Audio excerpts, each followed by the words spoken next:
call the meeting to order. We'll start with roll call. Morgan Brown. Here. Dave Walbrenner. Here. Becky Engel. Here. Brian Jones. Here. Jan Weichert. Here. Dusty Ware is absent and Christina Shark is here. Next up is adoption of agenda and declaration of a quorum. Motion to adopt. Second. We have a first and a second. Is there any other discussion?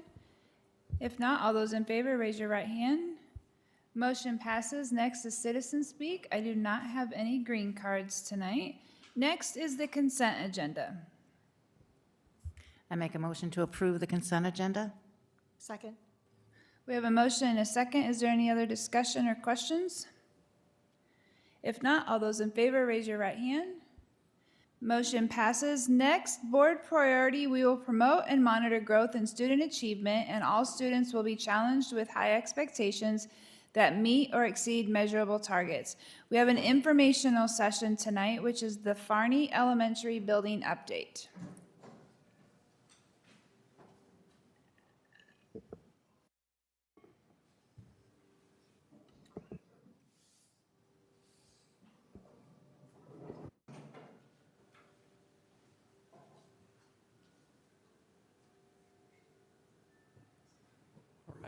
We'll start with introductions. Carrie Musales, 5th grade. Steve Zimmerman, principal. Kelly Phillips, assistant principal. Sydney Sneckloff, counselor. Thank you for this opportunity to talk to you guys tonight. We are doing a lot of exciting things at Farney, and it's a great opportunity to share those with you. We can start with our slide presentation. That first picture there, that's our Farney leaders, and we have a great group of kids, and they help out a lot with our culture of our building. So some of our SIP goals for this year, we have several goals. Some of these are extended goals to the year of 2028. And we start with our first one there. By June of 2026, 73% of students will be meeting benchmark on DIBELS assessment. And that goes along with HRS 4.1, higher reliability schools. And 4.1 talks about establishing those clear and measurable goals that focus on critical needs regarding improving achievement and individual students. And you see those first top three goals focus around HRS 4.1. The second goal there we have is by June of 2026, 46% of students will be meeting benchmark on iReady. And then by 2028, 66% of those students will be meeting benchmark. Our third goal, by the spring of 2026, 90% of students agree that teachers discuss learning goals and scales during almost every class. That goes along with our horizontal element number 1 with scales and rubrics, and then again, HRS 4.1. Next goal, by June of 2026, all principals will have completed 5 weekly observations and at least, and that goes along with HRS 2.3. And 2.3 focuses on the school is aware of and monitors predominantly instructional practices. The next goal we have is by the spring of 2026, 95% of students agree they know exactly how they're doing on their current learning goals and scales and can explain their progress to someone else. And that is HRS goal 3.3, which talks about all students have the opportunity to learn critical content and the curriculum they have. And the last one, by June of 2026, 98% of our students will attend school on a regular basis. And then by June of 2028, 98% will attend. And that's HRS 1.2, and that talks about a safe environment that they feel comfortable coming to our building. Our next slide talks about the success we've had with our behavior. We have, last year, had a 119% decrease in behavior. You could see the graph, the red line indicates the 23-24 school year, and the blue represents last year. So we had incredible growth, and we attribute that to a lot of different things. Having good systems in place, we have a refocus form we use, and also we have opportunities to reteach our expectations monthly. Next slide. We take the panorama survey twice a year. We take it in the fall, we take it in the spring, and this is our spring data. And if we look at this, again, this goes with HRS 1.6, where community members, parents have an opportunity to share their beliefs and how they feel the school is doing. And we look at first the family survey data, and so we have a positive school climate is in favor, favorable of 82%. 80% feel our school is safe. Then the next one, how motivated are the classroom lessons at your child's school? And parents feel 87% strong in that. How well does administration at your child's school create a school environment that helps children learn? 87%. How much respect do you think the leaders at your school have for your child? 87% as well on that. Next one is staff survey data. And this is important because this is a big factor in our culture and climate in our building every day. How positive is the tone that the school leaders set for the culture of the school? 94%. Overall, how positive is the influence of the school leaders on the quality of your work? And that's 94%. And again, that goes along with HRS 2.6, which focuses on teachers have opportunities to observe and discuss effective teaching. So we set high standards for our teachers. So the first slide you saw with the school improvement goals, the first two goals were in the area of literacy and math. Here you can see where we currently sit in the area of literacy and math for students at benchmark. So we are currently 49% proficient as a building in the area of literacy. On our screening assessment in the fall, we take that 3 times a year. It's just a little dipstick measure that tells us how students are growing throughout the year, and then as an individual, and then how we're growing as a building, and we can gauge our instruction off of that. We are 48% in the area of math, which has already surpassed our June 2026 goal, so we will continue to strive for a higher percentage proficient in that area, as well as grow our students in the area of literacy. Next slide. And then one way we're doing that is we had teachers work in our PLCs as a collaborative team to look at the data student by student and think about interventions for students as well as title services for students, and then how are we going to monitor how students are progressing with those interventions and their academic achievement. So we identified monthly data days for both reading and math, where we'll look at those progress monitoring graphs and see how students are doing, and then make changes accordingly based on that data. And then teachers are going to be trained on interventions as needed. If there's an intervention they don't know how to do, we can train them in that to make sure they're successful. And then our What I Need Now, we call it, WIN, will begin this week. This is our ISASP data from last spring. So the third grade scores you see on this slide are actually fourth graders this year. The fourth grade scores, those students are fifth graders this year, and then the fifth graders are now sixth graders at Liberty this year. So we use this data, even though it came from last spring and last year's students, we can gauge how well we are instructing around our grade level standards, as this is a standards-based assessment, and then make changes the following year based on this data. And we're also looking at our ISASP data for our students as far as literacy, and we have put them in intervention groups based on their need, and we are going to monitor that throughout the year to see if that intervention is making a difference for those students based on where they fell with their ISASP.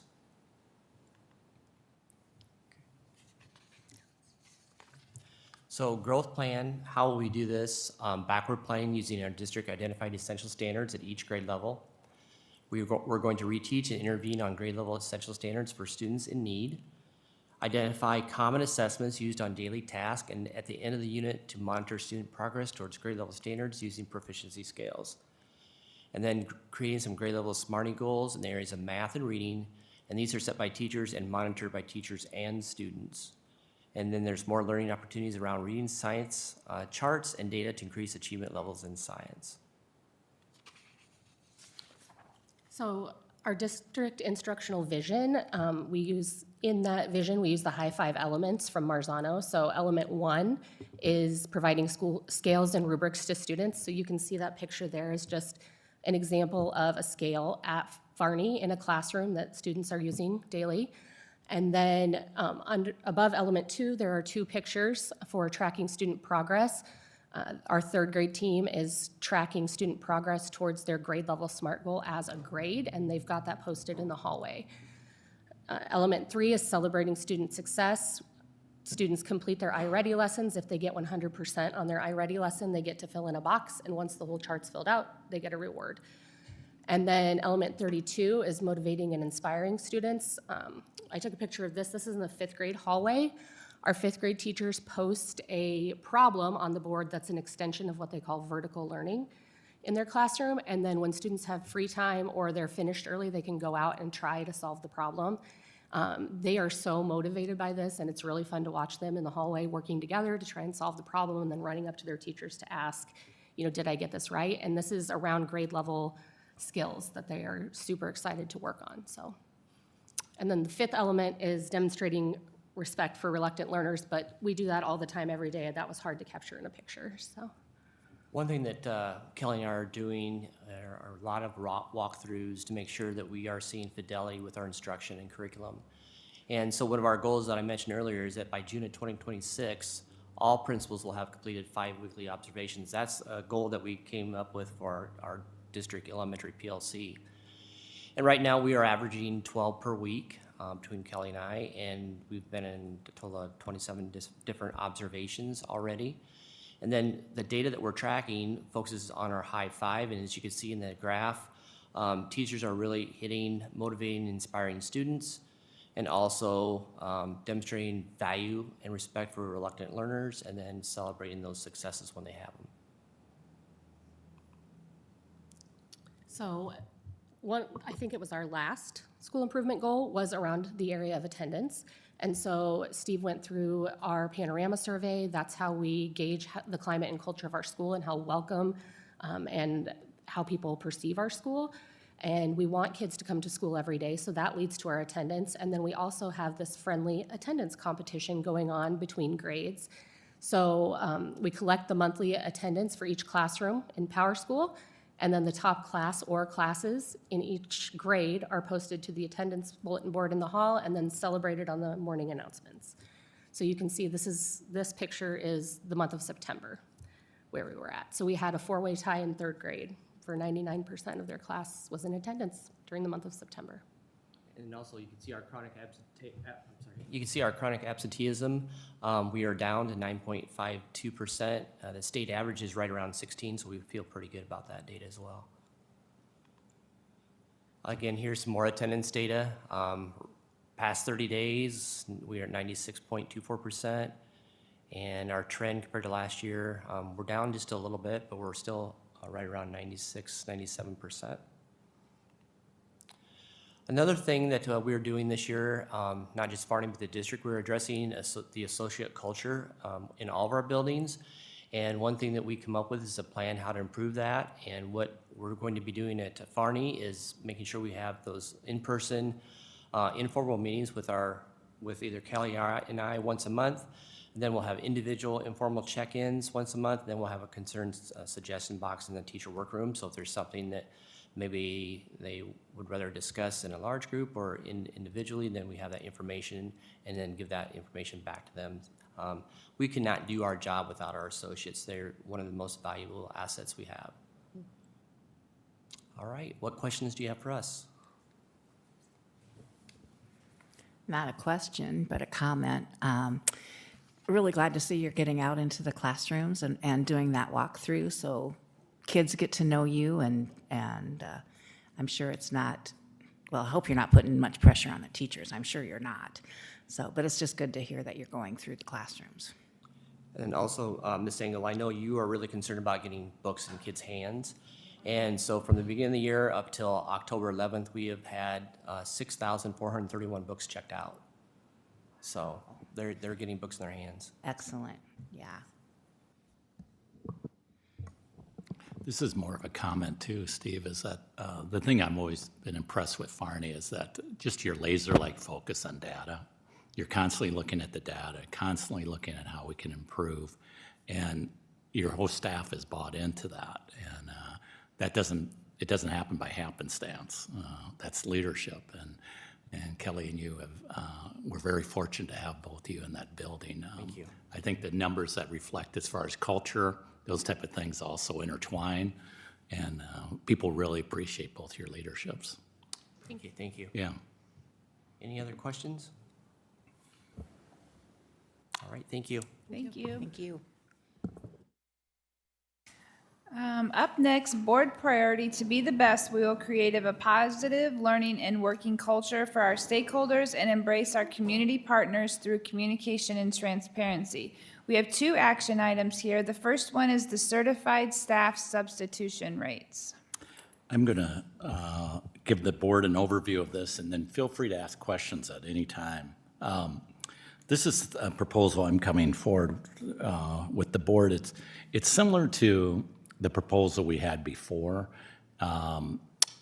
Basically, the proposal before recognized individuals that were going to teach 10 days or more long-term subbing. And what we decided to do as a district that the board approved a little while ago was that group, if you were certified, so if you're not certified, you would be paid $150. If you were certified, you'd be paid $225. And then if you were certified but endorsed in an area, you'd be paid $250 a day. The premise behind that was the hope, 2 things. One is that the quality, like I mentioned at that past board meeting, was that we feel grateful that we have more options to fill our subbing because of sub-authorizations and so forth, but we know that the quality probably isn't as high as what we'd like it to be. And so at times, particularly long-term. And so that's what why we came up with this. And then the second reason is that the hope that we might draw people back to our district that maybe are retired, that are certified and endorsed, paying them more. So as I kind of thought about it, it just made sense to me to then look at having that same impact on a daily basis. I think what I realize is that we have teachers that maybe don't want to do a long-term sub, but they might want to sub daily. And we would be able to maybe get more people to sub, but also highly qualified people to sub. So my proposal tonight is to ask the board to approve that if you are certified in the area you're subbing on a daily basis, instead of getting paid $150 a day, you would get paid $225 a day.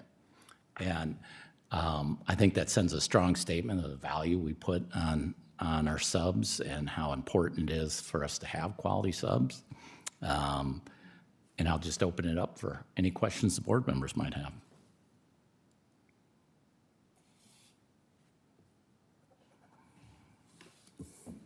I don't think it's a question, just a comment. I agree. Obviously, it's nice to have subs and not have shortages. But yeah, I think we can all agree, or at least we all should agree. I mean, having certified staff, I mean, that's about the best you're going to get for subs, and I think it just makes a lot of sense.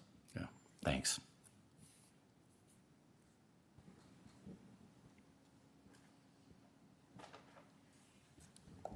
I'll make a motion to approve. That's what I was waiting for. Second. We have a motion and a second. Is there any other discussion? If not, all those in favor, raise your right hand. Motion passes. Next up is board policy update, first reading. Brad's going to join us if you have any questions on the board policies.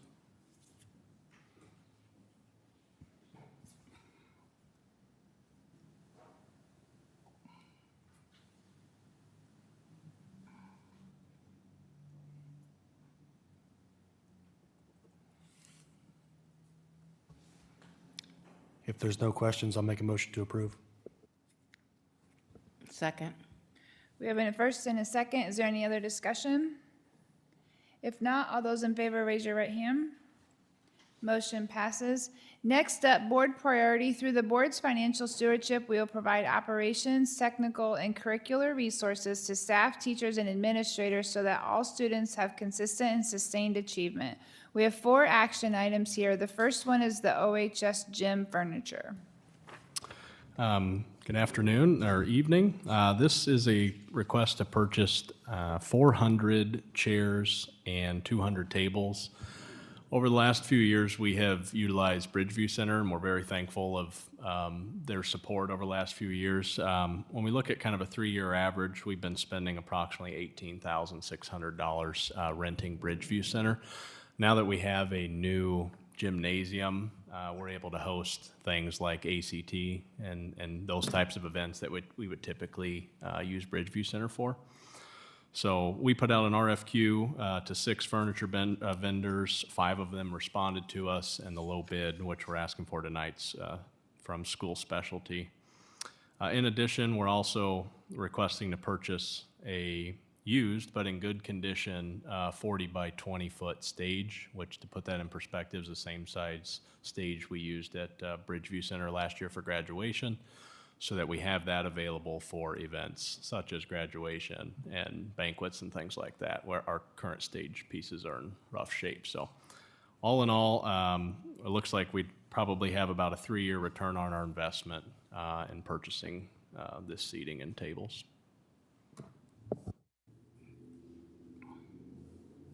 Any questions for Landon? Otherwise, we'll need a motion to approve. Motion to approve? Second. We have a first and a second. Any other discussion? If not, all those in favor, raise your right hand. Motion passes. Next is OHS wood gym floor replacement with Don and Brandon.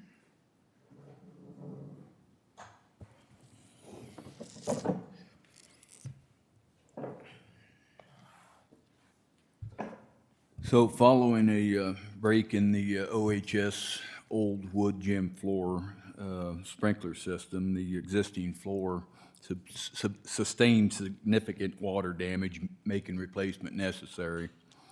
The project will include the complete removal of the damaged flooring and installation of new athletic flooring to restore the space to proper condition for student and athletic use. It is recommended that the board approve awarding the demolition and replacement of the gymnasium flooring in the old Ottumwa High School gym to Phillips Floor in the amount of $140,340. The project will be funded through insurance proceeds related to the sprinkler system failure.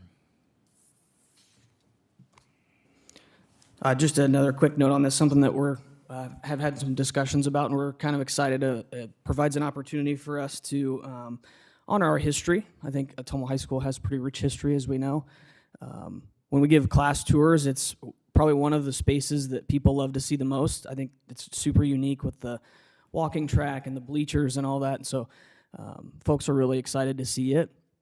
So we feel like we could maybe honor that in a way. So Mrs. Salmons in her art class is working on some concepts on the gym floor designs, like the paint or the graphics that would be on the floor itself, to pay homage to some of the history that we have. So some of the things that, you know, we've spitballed a little bit is athletics history, but also like the foam finger was invented in Ottumwa. So kind of honoring that in some way and paying some homage as best we can to the rich history that we have. So just a fun little touch, I think, that people will enjoy to see when they come in.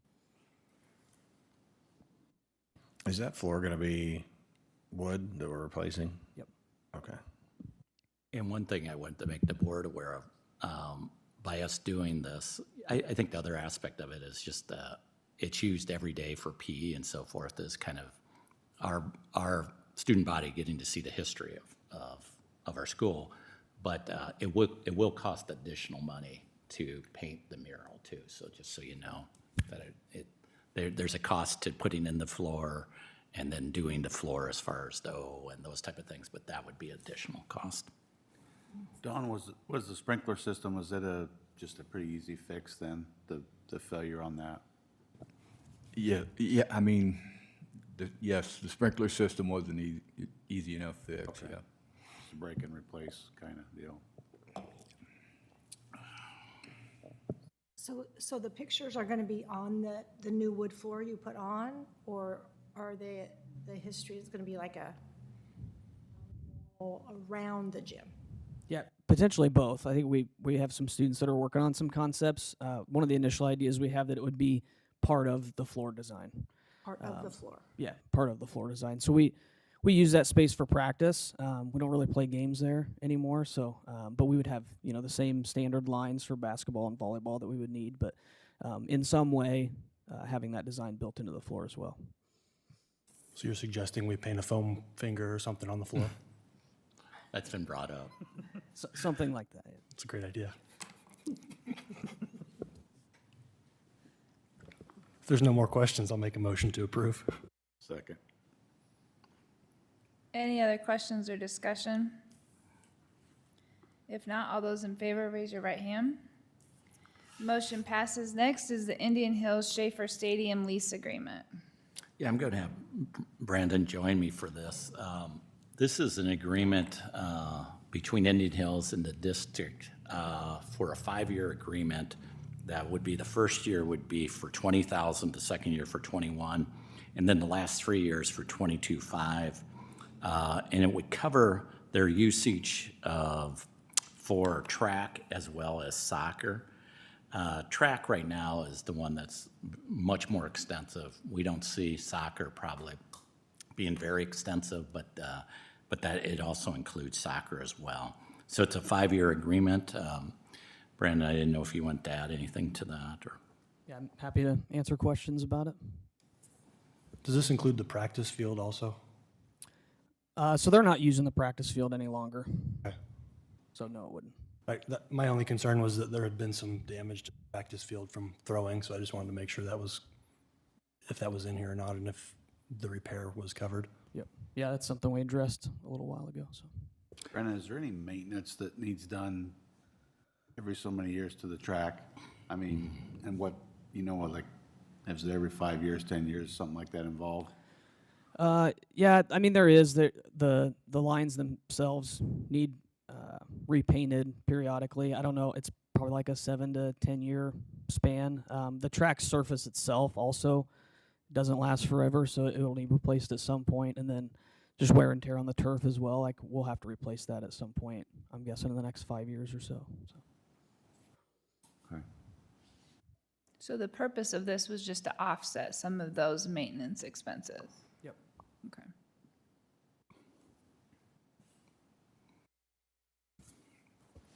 I'll make a motion to approve the lease agreement. Second. We have a motion and a second. Is there any other discussion? If not, all those in favor, raise your right hand. Motion passes. Next up is the real estate sale at 1112 North Van Buren Street. Thanks, Christina. This is, I'm recommending tonight that the district approve the sale of our 2024-25 construction trades program project for a total amount of $625,000. What the agreement also includes that I think is important is it includes that the property they would take possession of the property in its current condition, which basically means that there hopefully wouldn't be a lot of additional future requests to improve the property as well. I think what really makes this project very unique is two main reasons. One is that it adds a real valuable asset to our community. It's 4 condominiums that are 3-bedroom. There aren't many 3-bedroom condominiums in Ottumwa, and I think that's a huge asset to our community. I think also the experience our kids had, and the board's been so great about supporting, is the experience they've had to have this experience of doing a different type of project where it's apartments or condos instead of a home. So I think that was invaluable for our kids as well. So I would be glad to answer any questions the board has. Mike, when you say current conditions, does that mean that they're not doing any inspections? Is that? There will be that's a great question. There will be inspections, but like, let's say you want to add additional things like a sink or something like that, they've agreed not to do those type of things. But if something comes up in inspection that is appropriate for us to fix, we would fix.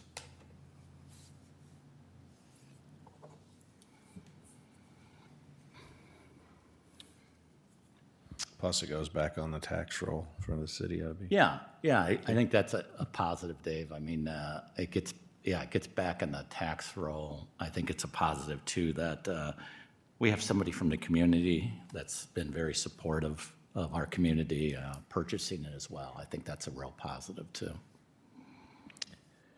I'd make a motion to approve the real estate sale as presented. Second.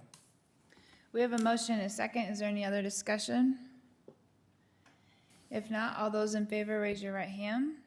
Motion passes. Next up is superintendent report. Thanks, Christina. I've got several things. The first is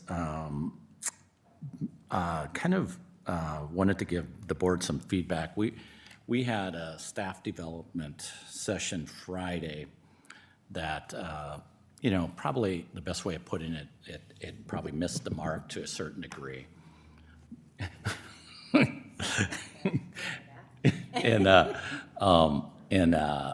we recognize that. I'm never one to make excuses, or it was unfortunate circumstances that the individual was filling in on an emergency situation.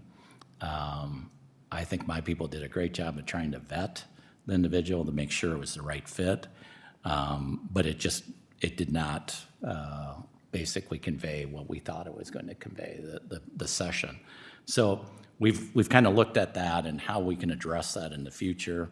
And, I think the thing that, and I hope our staff knows this, is that we always want to hear their feedback, and we always take it seriously. And so we have a district leadership team meeting tomorrow that involves basically, it encompasses teachers that are on the BLT team, principals, as well as instructional coaches, and then central office people. And we're going to have a discussion about how we would like to, obviously ensure that doesn't happen again, but going back to our staff and enlisting feedback from them on how is our staff development? Are you happy with their staff development? Do you have concerns about it? And I think we've come up with some ways that we can do that people will feel they can give open and honest feedback on it. And so that will be our goal. Because I recognize, as much as you try to put people where they can give you honest feedback, sometimes it's really difficult to do that unless it's the right format. So we will look at that as well, and so we'll have that discussion tomorrow. So I want to mention that to the board. I don't know if any questions board members have on that or any thoughts. It's more mine, more of a, it's not really a question. Kind of echoing Mike said, I think, it's happened. I've been on the board a long time. You hear a lot of things. Obviously, Friday, probably everybody heard something about that. But I want to encourage every staff member at the different schools. They all have building leadership teams. Yeah. Talk to them if you have concerns, voice concerns about anything in your school. That's what we want as a school board. Is we can't provide resources. We can't, help you solve a problem. And most of the time it's the administration solving the problem, not the board necessarily. But if we don't know it's broke, we can't fix it. And we can't help teachers teach to help kids learn, whatever it is. So I know that's sometimes not easy to, I know you have an open door policy, Mike. I appreciate that. Most people probably won't take you up on that.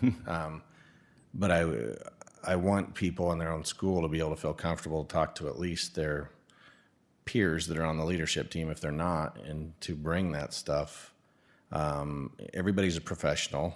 It's okay to have some constructive criticism about some things that may be happening or not happening, or think there's a better way to do things. Or guess what? There could be some things going well that we could talk about too.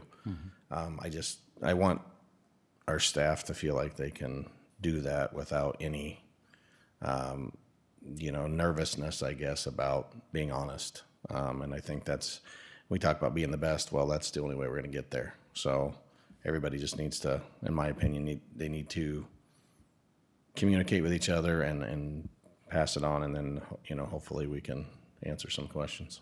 And I appreciate Dave bringing up that's kind of going to be the recommendation tomorrow, is to have our BLT teams have the opportunity to provide us feedback because they represent our departments and then they represent our grade levels at each building. So it makes a lot of sense for them to hear what, how they feel about staff development and how it's going. So I appreciate that feedback. Anything else? If not, the next thing I have is we're really excited, with our new gym opening. We just found out that we'll be hosting the girls 2A Wrestling Super Regional. And that's basically the event before state. And there's only 8 of these events in Iowa. So we were really excited and honored that we get one of the sites. The next thing I have is we hope to hear this week if we will get an invite to join the Little Hawkeye Conference. So they meet on Wednesday. So I'll know sometime later this week if we'll have that invite, and I'll certainly let the board know. Again, I think that's a great conference for us. It's built, they want to get to 12 basic schools, 6 small, 6 large. We would obviously fit in the large category. And the large category would have schools like Oskaloosa, Pelham, Newton, Indianola, Dallas Center, Grimes, and Norwalk. And so we think we fit nicely. Oh, I'm sorry, Ames. I forgot Ames too. Yeah. And we're already in the conference with Ames. We feel that this is a great conference from twofold. One is natural rivalries, and then the other one is competitiveness. And so we'll be excited to find out how that turns out, and I'll certainly let the board know as soon as I know something. I think that's all I have, Christina. Thank you, Mike. Next up is board member topics.